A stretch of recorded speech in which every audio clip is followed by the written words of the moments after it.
যারা 3D বিল্ডিংয়ে গেটের সামনে এরকম র্যাম দিতে যাচ্ছেন, আমরা খুব সহজেই এরকম র্যাম তৈরি করতে পারি। সেটা বক্সের মাধ্যমে করব। প্রথমে সর্বপ্রথম আপনারা এরকম এই র্যামটা ডিলিট করে দিবেন। জাস্ট র্যামটা সিলেক্ট করে অবজেক্ট করে ডিলিট।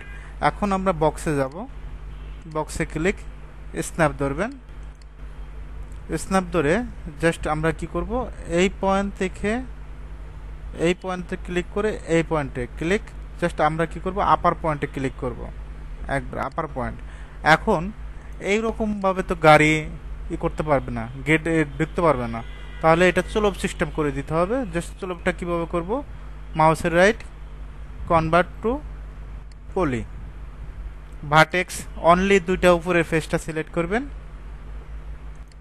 সিলেক্ট করে জাস্ট ডিরেকশন, এই ডিরেকশন অনেকেই বোঝে না, এক্স ডিরেকশন ধরে জেড ডিরেকশন। আমরা এখন নিচের দিকে যাব, জাস্ট আমরা জেড ডিরেকশনে মাঝখানে ধরবো, ধরে নিচের দিকে ডাউন করে দেব।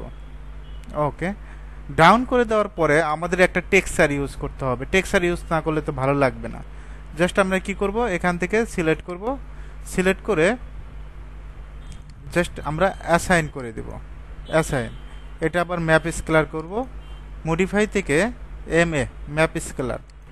ওকে, স্কেলটা একটু আপ ডাউন করবেন, আপনার পজিশন আনার জন্য যতটুকু করা দরকার এতটুকু করে দেখবেন যে কোন পজিশন আসলে ভালো আসবে। এখন এটা র্যামের টাইলসটা যদি চয়েস দেওয়া হয় তাহলে লেখে এন্টার, তাহলে আমরা চেঞ্জ করে দিব। এখান থেকে ডিফিউজের আইকনে ক্লিক করবেন, ক্লিক করে নিচে বিট ম্যাপে যাবেন। বিট ম্যাপে যাওয়ার পর ডেস্কটপে ক্লিক করবেন, যেহেতু আমাদের অলরেডি টাইলস ডাউনলোড করে রাখছি, জাস্ট ক্লিক করে ওপেন করবেন। ওকে, এটা যদি চয়েস না হয় বিট ম্যাপে যাবেন, তারপরে ম্যাক্সের পিক্সেল, এখান থেকে দেখবেন যে এই একটা আছে, এটা দিয়ে দেখতে পারেন। যার কাছে এখন স্কেলটা যদি একটু বড় করতে চান, জাস্ট স্কেলটা আমরা বৃদ্ধি করে দেব। ঠিক আছে, আপনার কাজের জন্য যতটুকু স্কেল প্রয়োজন হবে এতটুকুই আনবেন।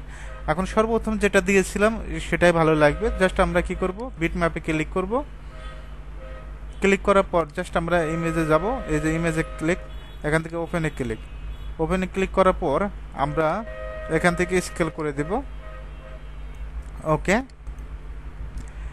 এভাবে চাইলে খুব সহজে আপনি র্যাম তৈরি করতে পারবেন, র্যামের ম্যাটেরিয়ালগুলো ইউজ করতে পারবেন।